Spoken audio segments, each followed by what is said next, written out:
Hi there, welcome back to the channel. I appreciate you watching, and today we're going to be looking at editing video on your mobile device using the GoPro Quik app for Android or iOS. In this case, it'll be Android. So, hope you like this video. This is DemonView.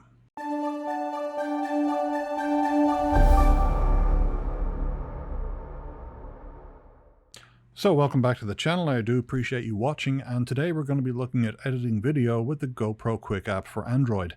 Now, the same app is available for iOS. There's just a few slight interface differences, but otherwise the whole process remains the exact same. So if you're liking these videos and you find them helpful, please click on the like and subscribe buttons, as it really does help with channel views and I really do appreciate it. It costs you nothing and it's quick and simple to do. So please, go ahead, click the like and subscribe buttons. So I have my phone here ready to go, and what I'm going to do is, instead of pointing the camera at the phone, and which would give you like some really bad graphics, I'm actually going to run Samsung DeX, and that allows me to run Android software within a Windows environment. So this is the Samsung DeX interface, and this is pretty much what my Samsung phone looks like. I'm just going to click on my applications icon here and go to GoPro Quik and start that up. So this is what GoPro Quik looks like, and as you can see, I've got Mural, Media, Studio, and GoPro. Well, I'm going to connect to my GoPro by clicking on GoPro, and I can control my camera or view the media I've already recorded, so I'm going to click on View Media. So as you can see, here's the media that's stored on the camera. I'm just going to click on this clip here and move to about there. Now, as you can see, this clip here is actually 9 minutes and 7 seconds long, and that's a very big clip. I don't think I want to edit that much footage, so what I'm going to do is I'm just going to take a quick clip out of this entire footage, probably about a minute or so. So I'm going to click on this little scissors icon. Once I click on that, I'm going to scroll to where I want the cut to start, about here, and then scroll to where I want the clip to end. There, that's about a 50-second clip, and I'm happy with that, so I'm just going to click on that scissors icon again. And now this is the entire clip that I selected. Now, let's say I just wasn't happy with that end footage and I wanted to move it a bit. I can just click and I can trim it down a bit, or I can click and I can expand it a bit.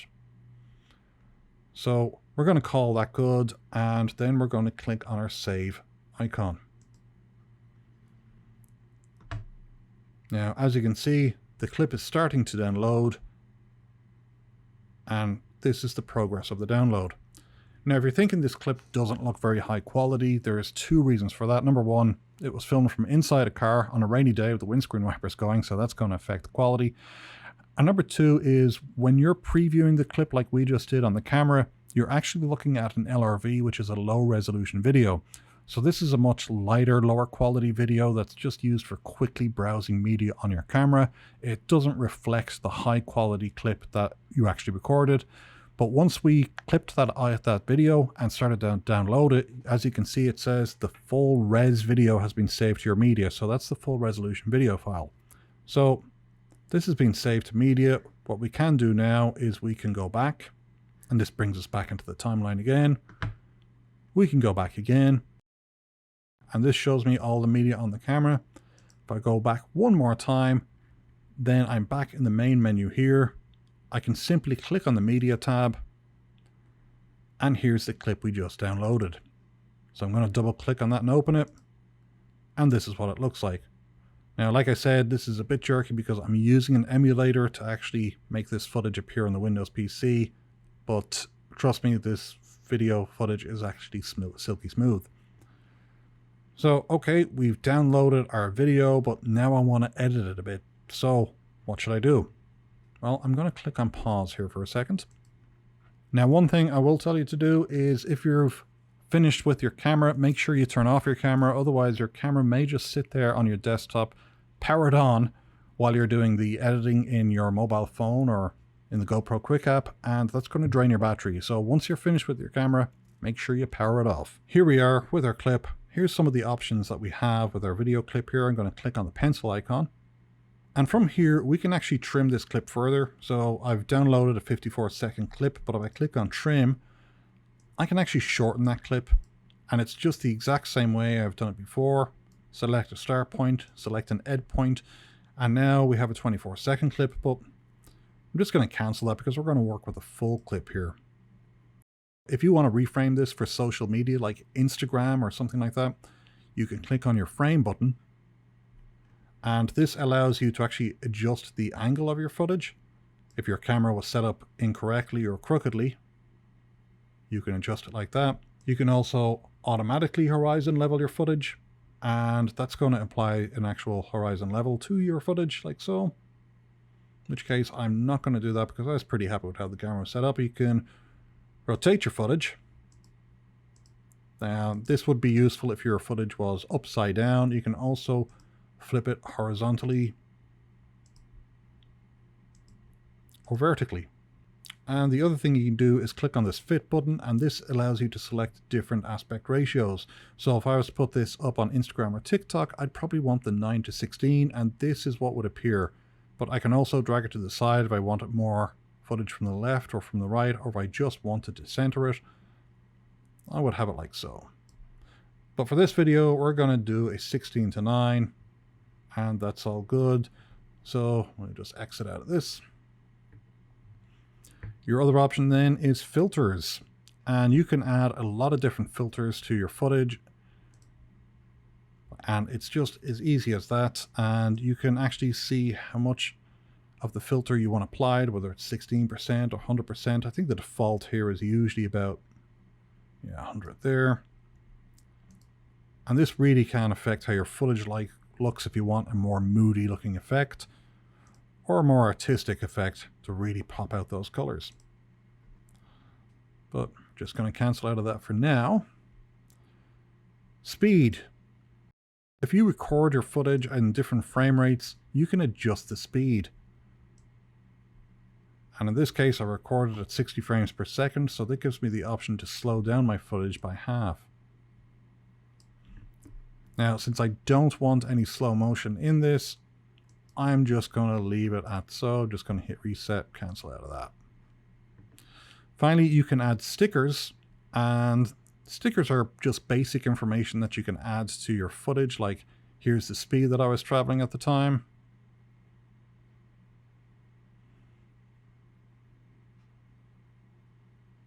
And it also gives me a compass bearing that's going to slightly change as I point around the corner a bit. You can also add a little map there if you wanted to. Now, as you can see, it just appeared right over the speedometer. So if I click again, that actually puts it in a different corner, like so. And if you click it 4 times, it just removes it altogether. You can also have a path, which is the same information as the map. It just doesn't contain the map and shows you a directional path instead. Or maybe you actually want your speed as a graph, so it can actually show the highest point and the lowest point. You also have altitude, which can be very helpful if you're flying. As you can see, I was coming over the bridge and coming down the bridge. So that's where I came down the bridge and then started the slow climb as I headed towards St. John's Bridge. And finally, a G-force indicator should you be really going around the corners very fast. So there's all sorts of options you can do with this footage. Now, to get GPS stickers, you have to have a GPS lock before you start recording footage. If you don't have a GPS lock before you start recording, then no GPS information will be recorded and you can't add stickers. Then finally, there's the manual color adjustment.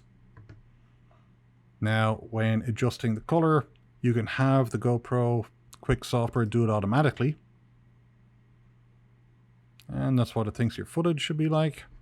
We'll just reset that. Or you can do it yourself manually, in which case you have a bit more control over how you think you want things to look. And sometimes it's good to actually do it manually, because this way you can actually decide whether or not you want your footage to look a bit more moody or, a bit less aggressive, that type of thing. So these are all options that you can do with the GoPro Quik app. And we're just going to reset that back to the original. Now, one thing I will say about the stickers is if you put stickers on your footage and hit save, these stickers are just an overlay. If you import this footage in for editing, these stickers will not be displayed. What you have to do to keep your stickers we just click the icon here, click on save. And like I said, these stickers are saved as an overlay, so you actually need to click on export and save the footage to your phone. Once you've saved the footage to your phone, then basically you would have to re-import the footage back into your timeline to make sure those stickers are still going to be displayed. But right now what we're going to do is we're going to click on our clip here once again, and we're going to click on this button here, which opens up the GoPro Quik Studio. Now, this is actually rather handy because this can automatically create a movie for you. As you can see, this is what it's actually doing with the footage right now without any input from me whatsoever. It's creating this file, and that's fantastic. But I can select different themes if I want to give different effects to the footage. Here's glitch. And you can see that adds some nice cool glitching effects. We can make it a bit more cinematic looking.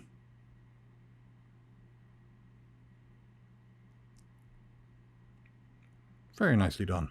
So let's go with cinema for now, and that's the theme that we want. We've clicked on cinema. And in the cinema, we can adjust the fonts, we can adjust the background colors. Let's just make the font a little bit thicker and make it have it white on black. Okay.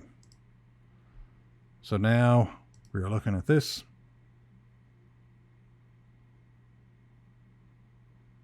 And that's pretty awesome. We're going to go to our timeline here and we're going to work on our titles. So this is the intro titles for the actual sequence. My edit.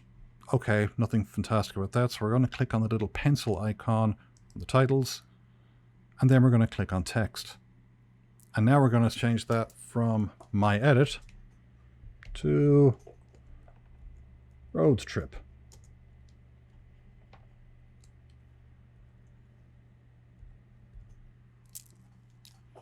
And once we've made that change, we just click on the little correction icon here, or the little tick icon. And we're going to change the duration of this to long, so therefore these titles are displayed just that little bit longer.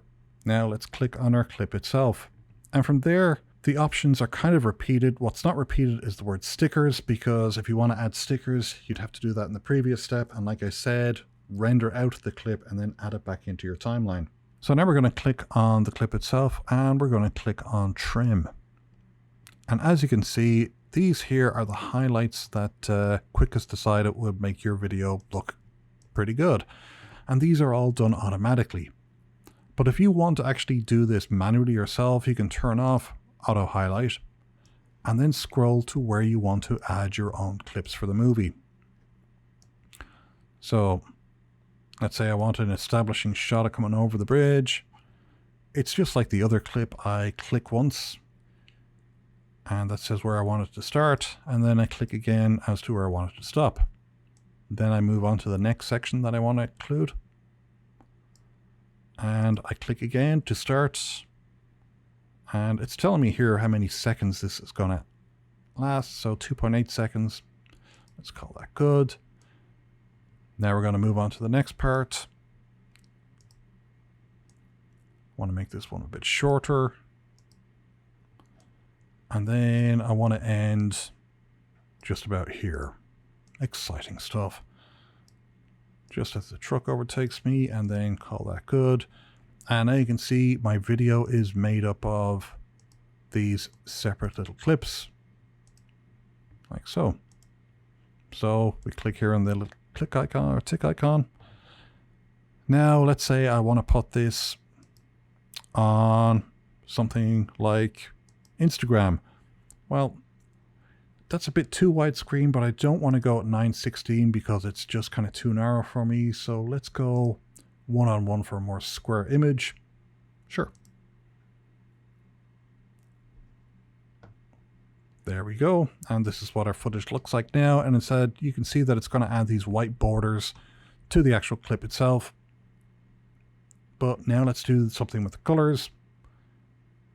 We can add the filter there, and I think this looks a bit kind of too washed out, so I'm going to go with Luge here, and that really darkens the clip nicely. I'm just going to dial it back a bit to about there, and that looks absolutely fantastic. Click OK. Now for the volume, I have the volume off. If I select mix, this is going to do a mixture of music and the audio that the GoPro recorded. If I click on boost, it's going to boost the volume that the GoPro recorded and lower down the music a bit. But in this case, I just want the music, so I'm fine with that. Text allows you to place text on top of the video clip you just created. So just going to say Forest Park. If I can type properly. Like so. And once I click that, that's going to be displayed on top of my clip, as you can see. And then we have the GoPro end screen. You can choose whether or not to have GoPro displayed at the end, or if you want to disable it, in which case it's going to end on your video clip itself. But I'd like to have the GoPro logo displayed, so I'm just going to keep that on. So this is basically what our clip looks like now, and I'm just going to give it a quick run through here to see what it's like.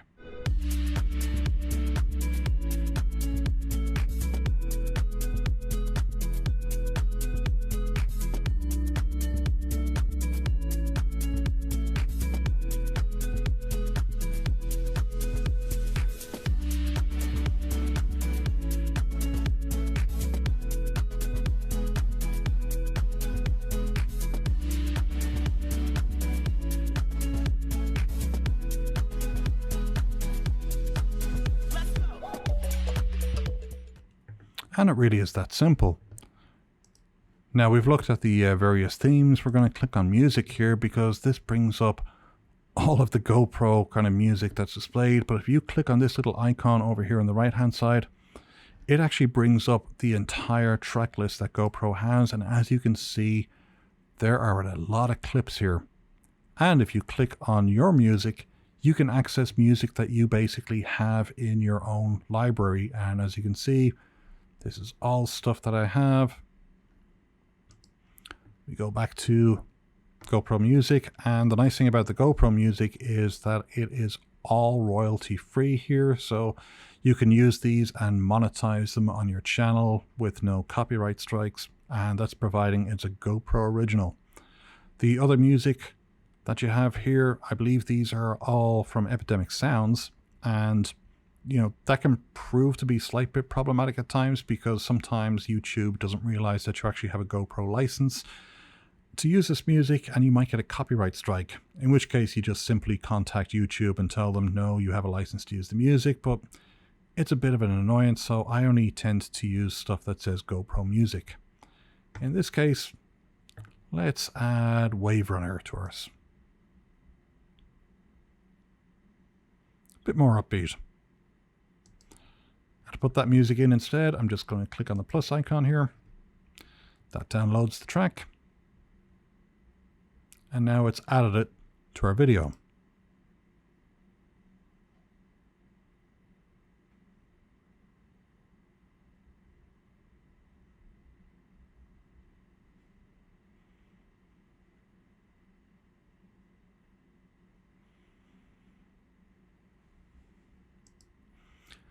However, I can also use these quick suggested clips down the bottom, like so, if I want to really quickly change the music to suit the mood.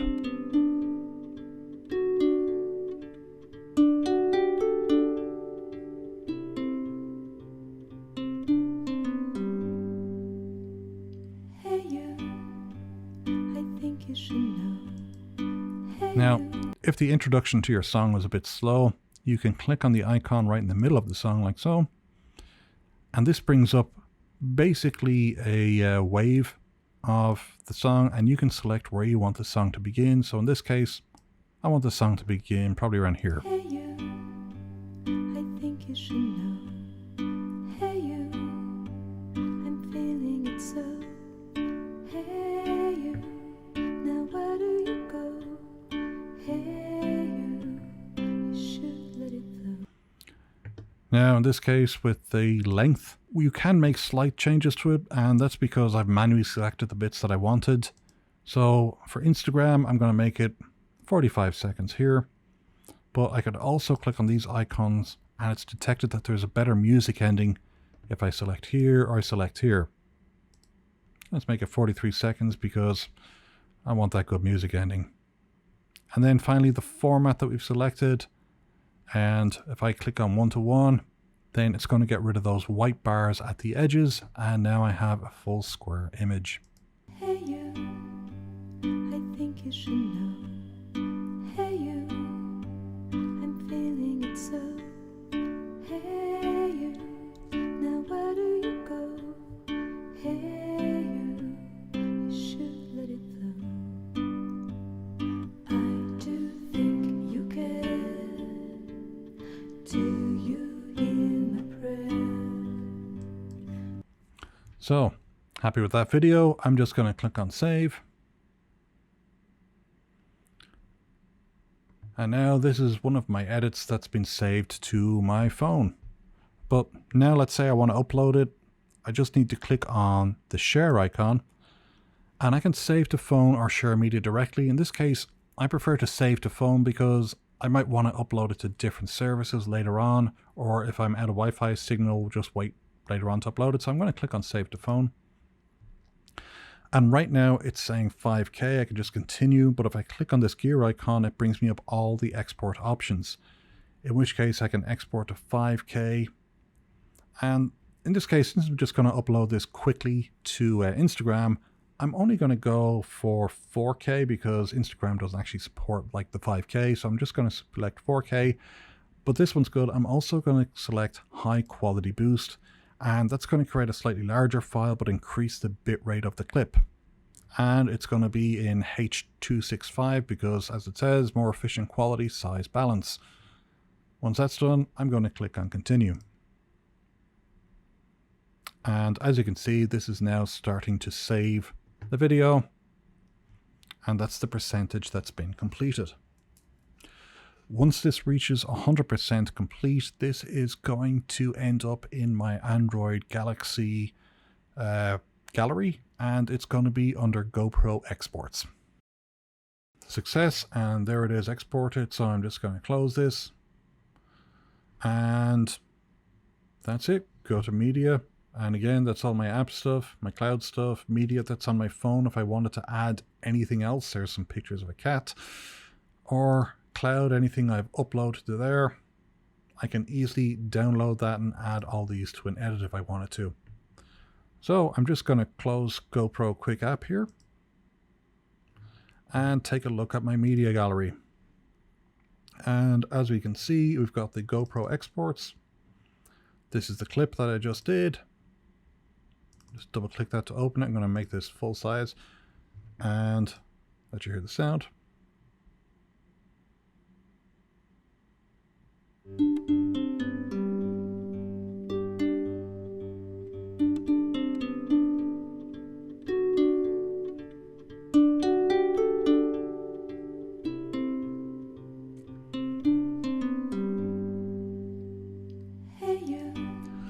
So there we go, that's the whole clip that's completed, and later on if I want to, I can open up Instagram or YouTube and just upload it directly from my gallery. So there you go, that was a quick clip and a little introduction to editing in the GoPro Quik app for mobile.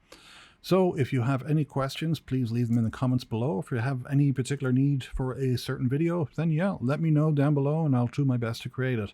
In the meantime, I do appreciate you watching. Don't forget to click those like and subscribe buttons, and I will see you next time.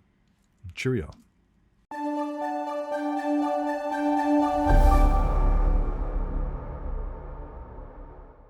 You know, I'm kind of annoyed about reading about these larger and larger jackpots, and the fact is that winning them is something like 1 in 294 million. Yet the chances of being struck by lightning are 1 in 1 million. So therefore, vote for DemonView for office. And I'll make sure that people have to wear large conductive pieces of copper rods strapped to their heads anytime they wander outside during a thunderstorm. If we can increase the odds of people being struck by lightning, that's gotta improve the odds of us winning the lottery. Remember, vote for DemonView, and we'll charge toward an electrifying solution.